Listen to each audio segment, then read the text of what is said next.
funding, scaling, growth, and exits, right? Strategies based on my experience. I am a startup founder myself.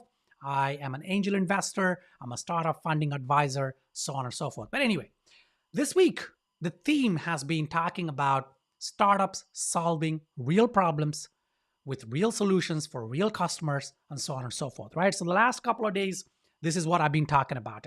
And today we are looking at a same problem from a different angle, how to solve real customer problems. So today is all about looking at real customer problems and how do we solve them. Okay, so let's get into it. Solving real customer problems is the key to startup success. Of course, you know that, right? I mean, come on, this is basic. Or is it? If you look at the hundreds of startups that pop up every single week all over the world, you can bet that, and I've seen this is through experience because I got a lot of pitch decks come across my desk because I represent a set of family offices and angel investors, a syndicate, and I facilitate funding. I advise startups on how to get funding and blah, blah, blah. So I've got a lot of experience in this. And trust me when I say over 70%, probably 75% of the startups that come about don't really solve real problems, right? Okay, so today we discuss why startups should prioritize solving real customer problems and how they can do it effectively. We'll also cover how this approach can help them raise pre-seed or seed funding because a lot of startups don't get funding even if they have a polished pitch and great charismatic founders and all that. Is because, like I always say, investors are not fools, right? And when they look at a solution to a problem, they usually know and they can usually identify whether it's a real problem, what's a real solution, whether it'll make some money down the line. So, understanding the problem. Startups need to understand the real problem they're trying to solve for their customers. It is essential to define the problem in detail and identify who the customers are that are facing this problem. Because look, these are all interconnected kind of links, right? So you've got a set of people with a problem that there is a potential for a solution that they pay for, right? So it's a triangle. You need the right kind of people with a right kind of problem that you can solve that they will pay for. If you don't have the right kind of people, you don't have the right kind of problem, and you're not going to make any money. So it all depends on the right kind of people. So identifying them, that is important. And then understanding them and their problems, the right kind of problem, is critical. By understanding the problem, startups can create a more effective solution that meets the customer needs. Therefore, they will have a lot of people buying from them. Therefore, revenue, profitability, growth, scaling, exit, unicorn, right? Okay. Importance of solving real customer problems. Solving real customer problems helps startup to create a product or service that people will want and are willing to pay for. So yeah, I know this is a simple topic. Listen, founders, this is a simple topic. And I will keep repeating these things because these things need to be repeated and you need to place them in context. Yes, you know these things, but the reason I actually take each of these points and emphasize is because these need to be drilled into your brain. This needs to become second nature. As a startup founder, this is like second nature. It has to become second nature, right? It creates a competitive advantage in the market as startups are addressing real needs and pain points of their customers. Okay, so let's say you are in your market segment. You have a lot of competitors. If you look at those competitors from the angle that are they really solving the right kind of problem? Do they have the right solution? That is where idea validation happens. If there is one startup, one competitor that is solving the right problem with the right solution for the right kind of people, do you know what? yeah, you got to think really hard whether you really want to move ahead with the current kind of idea that you have, right? I'm not saying give up, but I'm saying that it'll be very hard to take market share, mind share away from a company, a business that is providing the right solution to the right problem to the right people. So maybe you need to pivot. Maybe you'll find a gap within that. But you know what? This the kind of analysis that's important. Yeah, you know why? Because if you're not solving the right problem, you're gonna have churn. You're not gonna have loyal customers. And a lot of companies that like bright stars, they blow up and they're viral. There's all over the place, and then a couple of months later, they're struggling, or sometimes they just burn up and they go bankrupt. They shut their doors. It's because they didn't start out by solving real problems, the right problems. um yeah, that is critical. And yeah, you know what this proves?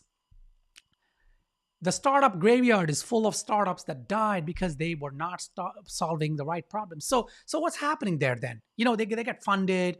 The founders are pretty smart people. No one points this out. Why is that? Because you know what, it's not as easy as you think. It sounds like an obvious thing, but identifying whether you're solving a right problem with the right solution for the right customers is not easy. Trust me, I've been doing this for 28 years, right? My own startups. I've had a string of failures, I've had a string of successes, huge 7+ figure exits. Trust me, it is not easy. The lean startup approach. The lean startup approach is a methodology that focuses on solving real customer problems. It involves creating an MVP and then testing it with customers to see if it solves their problems. By using this approach, startups can save time and money by only building what customers need and want. That's because, yeah, the lean approach is nothing new, it's not groundbreaking. You probably know about it already, right? But you need to apply. Look, there is a saying in the old Hindu Vedic tradition. There is this concept called dharma, right? It's you cannot really translate that directly into English, but the overall concept is one of duty, right? Because at the end of the day, if you understand duty and you do your duty, that's it. The world is a better place. But anyway, now the the concept of duty, the dharma, these things. The reason I bring it up is testing, right? So you know that there is a framework called the lean approach. But just like with the dharma, with the Vedic thing, knowing dharma is not enough, right? Look, you may read 100 books on dharma and about the importance of duty, the importance of doing your duty. Because, for example, as a father, you have the duties change, the dharma changes, right? It's fluid. As a father, you have certain duties. But at the same time, as a son or a daughter, you have other duties to your parents.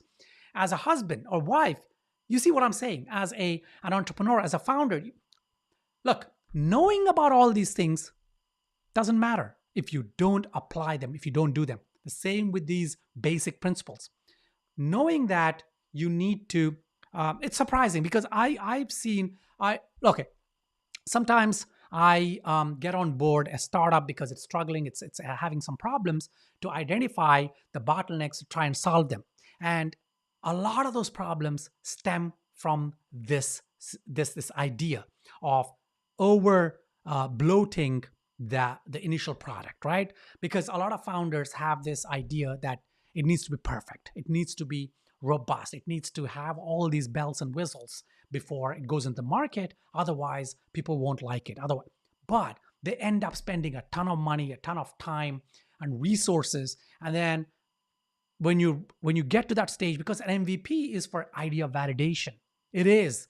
They reach that time, they've already sunk in so much, they continue with it because of the sunk costs, and ultimately they lose out. So use the lean method, right? Research it, learn about it, I'm not going to go into too much detail because it is quite an obvious thing, but it is about applying it. It's about implementing it, right? So do not bloat your MVP. Be very agile, very lean. Customer discovery. Customer discovery is a critical part of solving real customer problems. It goes back to the fundamentals.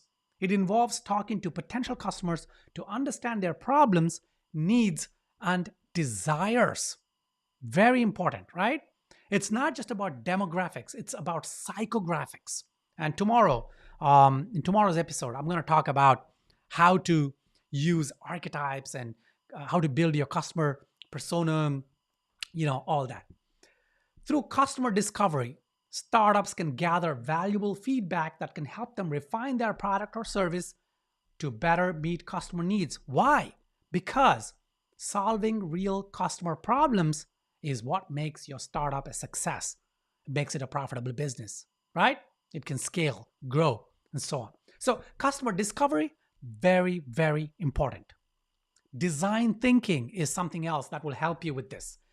It's a problem-solving approach that focuses on understanding the user's needs and wants. Everything is centered around the user's needs and wants. If you understand that, you will have cracked the code. But then, prior to that, you need to make sure you are looking at the right users, right? So, design thinking is all about, it focuses on user needs and wants. Nothing else matters. Nothing else matters. Really, trust me, nothing else matters. Not even the trends. There could be a great trend out there right now. AI, there's a great trend. But if you don't pay attention to the users that you choose, the target audience that you want to help solve a problem, if you don't look at their real needs and their wants and their behaviors, you're going to fail. So the trend doesn't really matter because trends change. That's what it is. That's why it's called a trend. And therefore, if you were trying to jump on a bandwagon and the trend is already at the end of it, you're going to be holding the bag. It involves empathizing with the user, defining the problem, ideating solutions, prototyping, MVP, and testing with users. Critical pillars. So, empathizing with the user, defining the problem. Is it the right problem? What is the problem, right? Are we thinking that this is a problem? Or is it really a problem? Do the stakeholders, the people who really we're trying to solve the problem for, do they think this is a problem at all? And then ideating solutions. Of course, when you ideate a solution, you need to validate that. And we spoke about that yesterday, day before. Prototyping, the MVP, the minimum viable product or service, and then testing with users. These are the things. By using design thinking, startups can create solutions that are user-centric and solve real customer problems. So let's conclude this. Solving real customer problems is the key to startup success. Nothing else, not even funding. Real customer problems is that. And investors look to startups that solve real customer problems. I've always invested in startups that solve real customer problems. And the ones that failed were because, yes, I missed the beat back in the day, a few years ago. And, by understanding the problem, using the lean startup approach, conducting customer discovery, using design thinking, and creating solutions that are user-centric, startups can create a competitive advantage in the market and attract funding. There is nothing else that you want to pay attention to, especially even if you're already out there and you have an MVP and you got some users. Look, go back, think through, try and figure out, understand. Okay, this is critical. The question is, are you solving the real problems for real customers, right? Okay, tomorrow we will look at the final component of this theme in this week. That is, who are these real people, right? How do you identify the real people that have real problems that you can solve really, right? That's what's up tomorrow. So don't miss tomorrow's episode. I'll see you there. But before that, if you have any questions, just hit me up on LinkedIn, send me a DM or on Twitter, and I will try to give you my 2 cents. Till tomorrow's show, Take care, go forth and prosper.